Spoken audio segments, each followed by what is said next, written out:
Hello, everybody. Black Rage here, coming to you live with a exclusive Thousand Sons 2,000 point list, as requested from people on Facebook, the Thousand Sons group. People been asking what I've been doing to win some competitive games I've been playing, some hard-hitting lists, but I've been doing relatively well. So I'm gonna try and keep this video very short as I can and talk about a few brief things and some tactics. Hopefully, it can help you guys out. You guys might have different opinions or views or lists. Share those ideas as well. I might try them out. Um, so, without further ado, let's dive on in.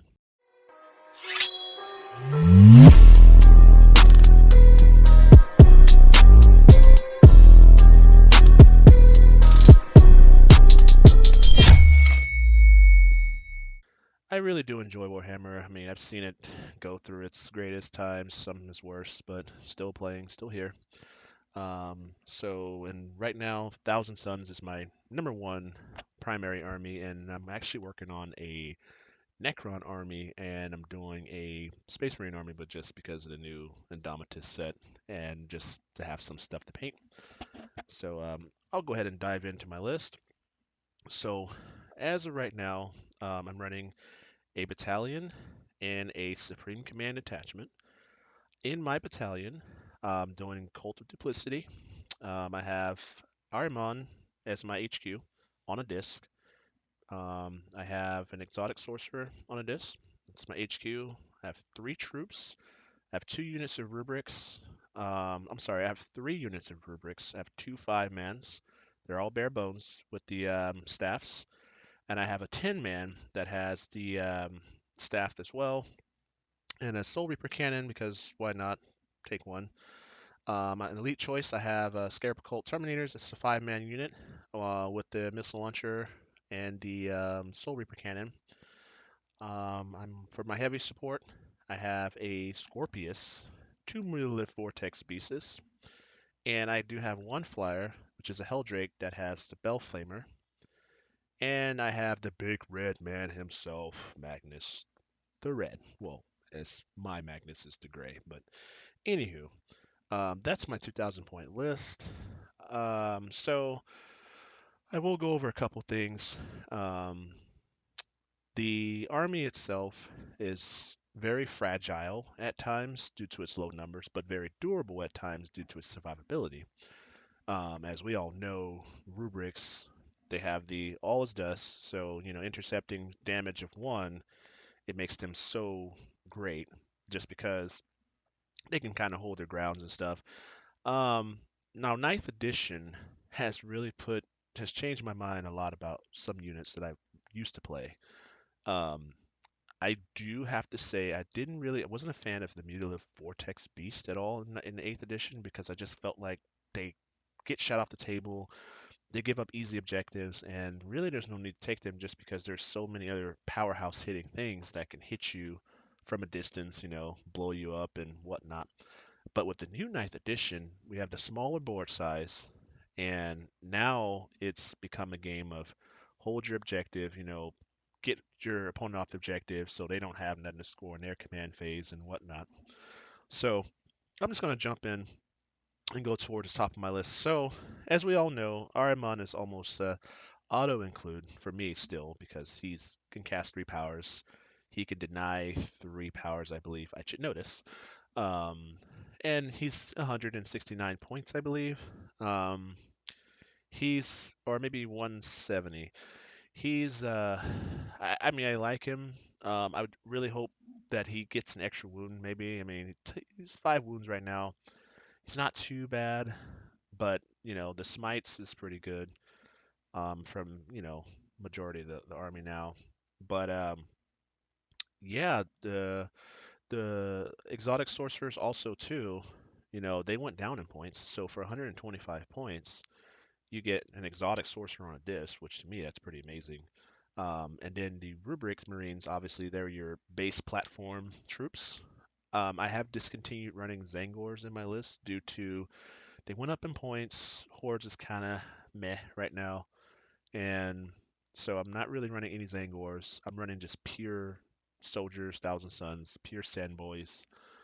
Sorry, goat boys is not happening in this list of mine.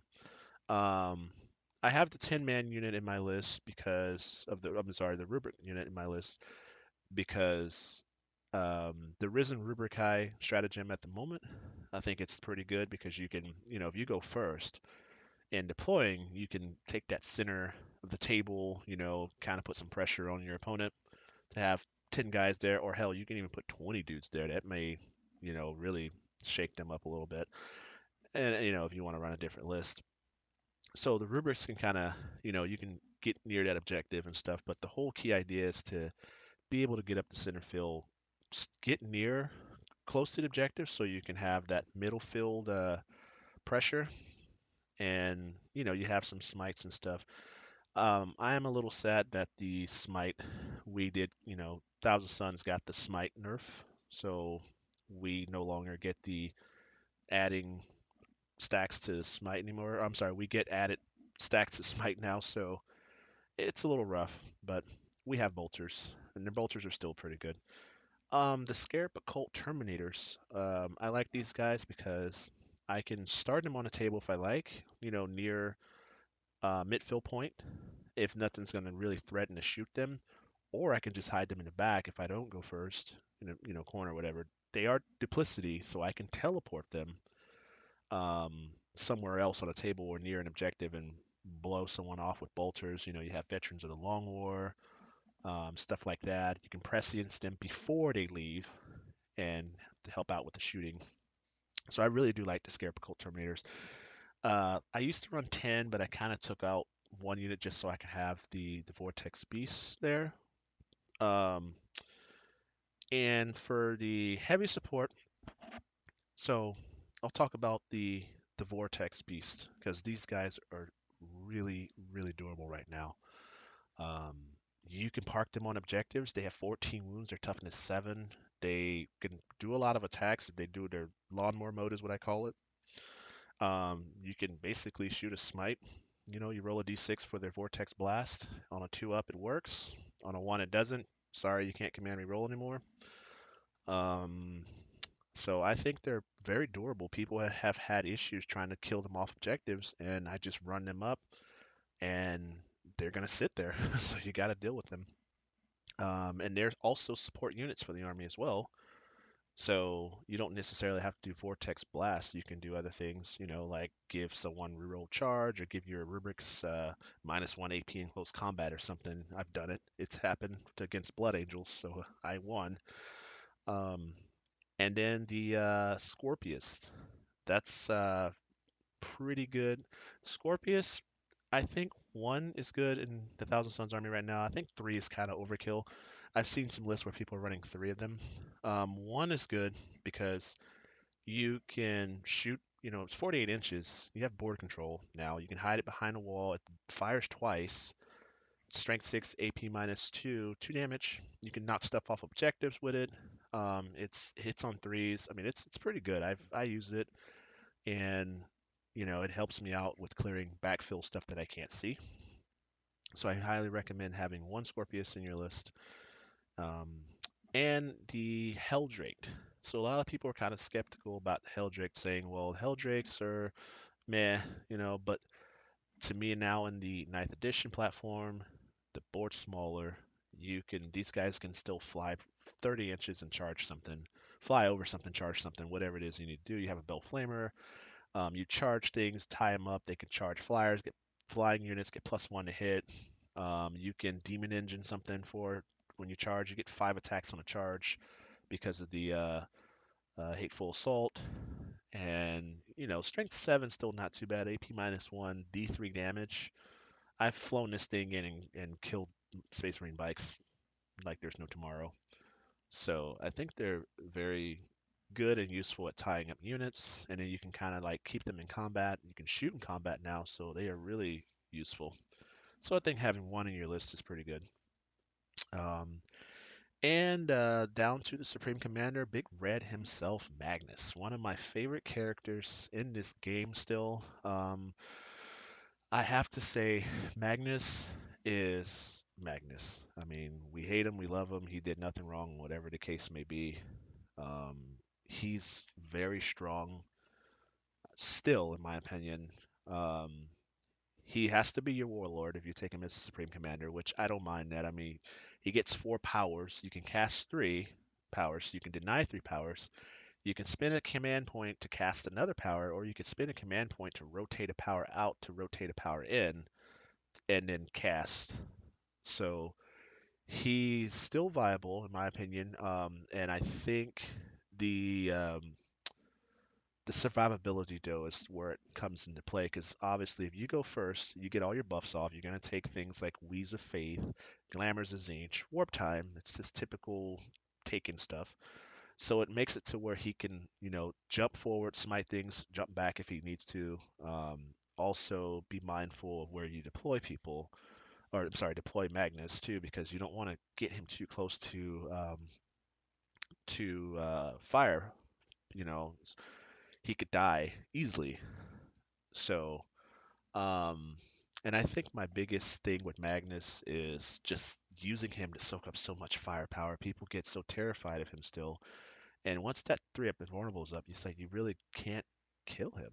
So, um, some tactics also to deploying Magnus, deploy him last, deploy him dead last. Some people will drop their big unit of whatever it is somewhere on the other side of the table. Hey, if Magnus is getting dropped out last, deploy him last, you know? So that's it for my 2,000 point list. Um, I have to say it is doing me justice right now for a small unit, small numbers. I really hope to see. I can't wait for the 2 wound Marines and the 3 wound Terminators. I'm really hoping that the demons in the Thousandsons can kind of get some more love. Like maybe we get some stratagems for the demons to go along in the next codex. So I guess we'll have to see once the Death Guard gets their codex. That'll kind of give us some insight on how maybe Thousandsons codex would be. So I'm hoping for some extra love in that department. But yeah, Rubikai Terminators, they are solid. They survive. Keep Magnus alive if you can, and just be smart with him. Don't suicide him turn 2 if you see an opportunity. Sometimes uh, the people will try to bait you, so just be smart with him and try to utilize him as best as you can because he is a powerhouse. And I tell you, I've gone against Knights, Melissa in Ninth Edition. I've played Blood Angels. I've played um, a Soup AdMech Imperial Guard list that had just massive, massive firepower. Survived, you know. I've played uh, Blood Angels, Tyranids. I mean, I've gone through and won. I mean, pretty high scores as well. So um, just be smart with Magnus. He's very, very fragile if you put him out there to die, but can be super good if he's left in that mid to late game. He's gonna dominate because you can get wounds back on him, and there's a lot of tricks that he has. Also too, don't forget some of the stratagems from the Psychic Awakening, like the +1 invulnerable to rubrics if needed, or Terminators if you're going against damage 2. That makes sure all this does save go to 5. You can always apply that to them to give them a 4-up, or even if they're frontlining, maybe you can get them a 3-up and have Magnus just chilling somewhere that's not going to take firepower. There's just a bunch of ways to analyze the game. That's typically my strategy of how I win, is to try to analyze my opponent's list before the game and kind of just see how the game will play out from there. And it's helped me out a lot, and I do well. So there you have it, guys. That's my 2,000 point, Thousand Sons Battalion, Supreme Command Detachment of Cult of Duplicity. My best, it's the best cult to me still in Ninth Edition with the high mobility. And the Warlord trait, Magister. Also, don't forget to take flex between Dark Matter Crystal. Searbane's not that good since the FAQ, so I would just say Dark Matter Crystal, and also staffs have gone up to strength not. Sorry, to strength 8 now. It looks like, or strength 7, I believe. They got +3 to their strength in the FAQ.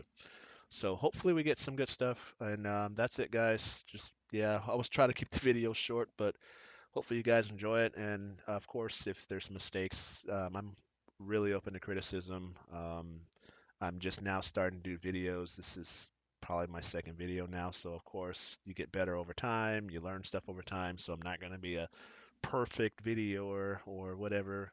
So yeah, all feedback and criticism is open. And yeah, enjoy your day, guys.